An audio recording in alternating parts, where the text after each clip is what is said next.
Bueno, muy buenas. Vamos a hacer un pequeño vídeo para que entendáis un poco los planos inclinados. Vamos a dividirlo en dos partes. En esta primera parte lo que vamos a ver es los planos inclinados eh, siempre y cuando tengamos cuerpos en reposo o que se muevan con velocidad constante. Bueno, primero, ¿qué es un plano inclinado? Pues un plano inclinado sería una superficie inclinada, en este caso un ángulo alfa. Lo veis aquí. Bien, eh, con respecto a los ejes, hay que considerar que el plano inclinado, el eje X, está inclinado en el mismo ángulo. Lo veis aquí, hemos como cambiado los ejes, los hemos girado un poquito, y el eje Y es perpendicular al eje X. ¿Vale? ¿Qué fuerzas tenemos que actuar en el plano inclinado? Bueno, pues por un lado tenemos, igual que en un plano horizontal, tendríamos, por un lado, tendríamos aquí el peso. El peso sería la masa por gravedad, siempre actúa claro en vertical. Bien, este peso lo puedo descomponer en dos componentes, una paralela al plano, P sub X, la veis aquí, y otra perpendicular al plano, P sub Y. Fijaos la relación entre el ángulo alfa del plano inclinado y este triángulo que hay aquí, ¿vale? Para luego descomponer P en P sub X y P sub Y. Repito, entonces P es la fuerza del peso y la podemos descomponer en P sub X y P sub Y. Vale, bien. Por otro lado, tenemos que como el cuerpo este está apoyado en el plano, está haciendo una fuerza P sub I sobre el plano perpendicular. Y todos los cuerpos que están apoyados en una superficie, hay una reacción normal, igual y de sentido contrario. ¿Veis? Esta sería, está dibujada en verde, sería igual en módulo a P sub I y de sentido contrario. Vale, por otro lado tenemos que si este cuerpo va a tender, claro, por esta fuerza, P sub X, a caer hacia abajo, si su tendencia, digamos, al movimiento es hacia abajo, lo voy a dibujar aquí, ¿verdad? Esta sería su tendencia al movimiento. Menudo catarro. Bueno, eh, tenemos aquí que si se va a mover hacia abajo, la fuerza de rozamiento siempre es contraria al movimiento y sería hacia arriba, ¿verdad? Aquí. Bien, entonces ya tenemos las fuerzas que actúan sobre este objeto. Bien, para resolver cualquier situación tendríamos que aplicar la segunda ley de Newton, el principio fundamental de la dinámica, la segunda ley de Newton. Vale, nos dice en este caso que la suma de fuerzas es igual a m por a, masa por aceleración, pero recordad que esto es un caso particular porque es cero, ya que el cuerpo o bien no se está moviendo o bien se mueve a velocidad constante, con lo cual la aceleración es cero. Con lo cual tenemos que la suma de fuerzas es cero. ¿Cómo hacemos los balances de fuerzas? Como siempre. En el sentido del movimiento, que es a la izquierda, ¿vale? Consideramos este sentido hacia acá positivo, ¿vale? Y a la izquierda, a la derecha de este eje, es decir, hacia la izquierda sería positivo, hacia abajo y hacia arriba sería negativo. Es decir, sería una cosa así. El positivo iría hacia abajo, el negativo iría hacia arriba. Bien. Este es el sentido que siempre consideramos cuando un objeto se mueve en un plano inclinado. Bien, entonces tenemos que en el sentido de movimiento positivo tendríamos a P sub X y en sentido contrario tendríamos a la fuerza de rozamiento. ¿Vale? Las pongo aquí para que las distingáis y esto va a ser igual a cero. Bueno, en este caso particular podemos decir que la componente X de la fuerza, el peso, es igual a la fuerza de rozamiento. Vale, ahora, ¿qué podemos hacer? Pues lo que podemos hacer es descomponer P sub X teniendo en cuenta el peso, porque normalmente nosotros sabremos el peso y P sub X lo podemos calcular en función del peso. Si os fijáis en este triángulo, este sería, esta P sub X va con el cateto opuesto, iría con la componente seno, es decir, P sub X va a ser igual a mg, que es el peso, esto sería el peso, ¿verdad? Por el seno del ángulo.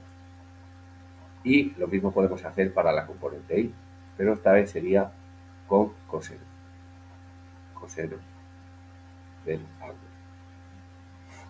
Bien, Acordaos también que la fuerza de rozamiento siempre sería obtener el producto del coeficiente de rozamiento por la normal, que en este caso la normal es P sub I.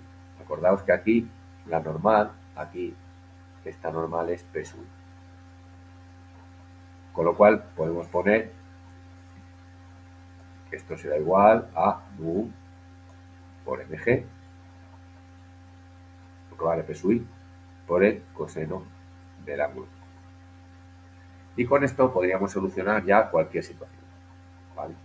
Vamos a poner ahora un ejemplo con números para que veáis cómo se podría hacer. Cogemos este dibujito que hay aquí abajo. Vamos a ver y lo arrastro. Lo muevo para abajo.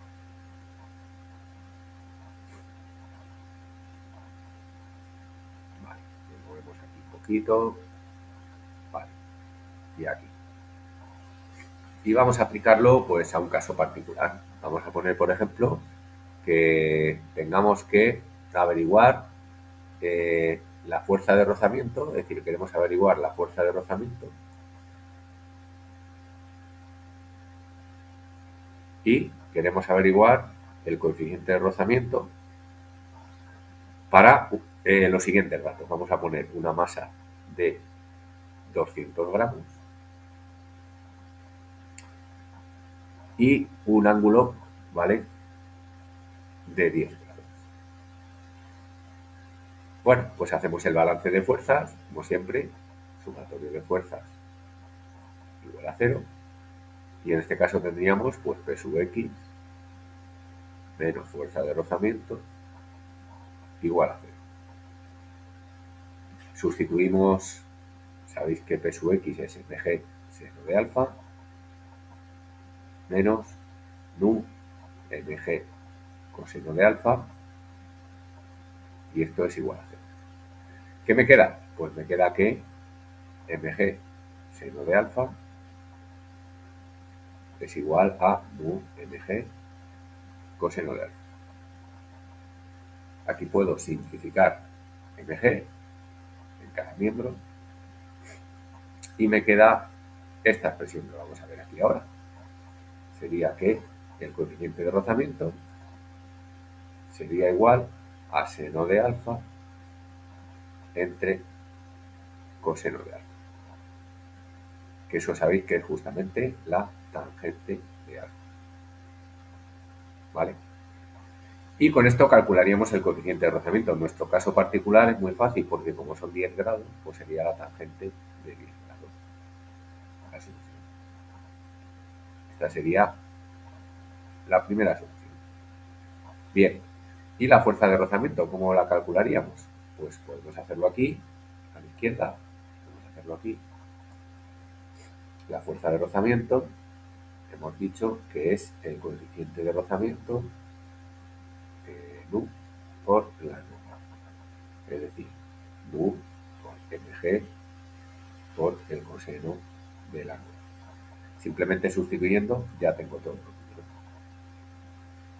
Vamos a ver, acordaos que el coeficiente de rozamiento aquí tendría que operar, ¿vale? Para ver cuánto me sale esto. Sale la tangente de 10, 0,17. No tiene dimensiones, el coeficiente agotado, es adimensional. 0,17 por la masa. Cuidado, porque la masa, si son 200 gramos, la tengo que poner en kilos. Fijaos, voy a poner en este ejemplo las unidades. G es 9,8 newton partido de kilogramo, que es otra unidad en la que se puede medir G, sabéis, y el coseno de 10. Bien, si hago toda esa operación, me sale que la fuerza de rozamiento me va a salir en newton y son 0,33 redondeando. Y con esto, pues tendríamos lo que nos han pedido en el ejercicio. ¿Vale? Entonces, recapitulando, fijaos que cuando el cuerpo se mueve a velocidad constante o bien está en reposo, hay que hacer un esquema de fuerzas como este. Y la suma de fuerzas siempre es cero. De aquí vamos sacando todo lo que queramos, ¿vale?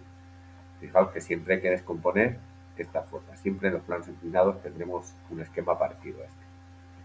Bueno, pues nada, espero que lo hayáis entendido y siguiente vídeo un poquito más. Venga, saludos.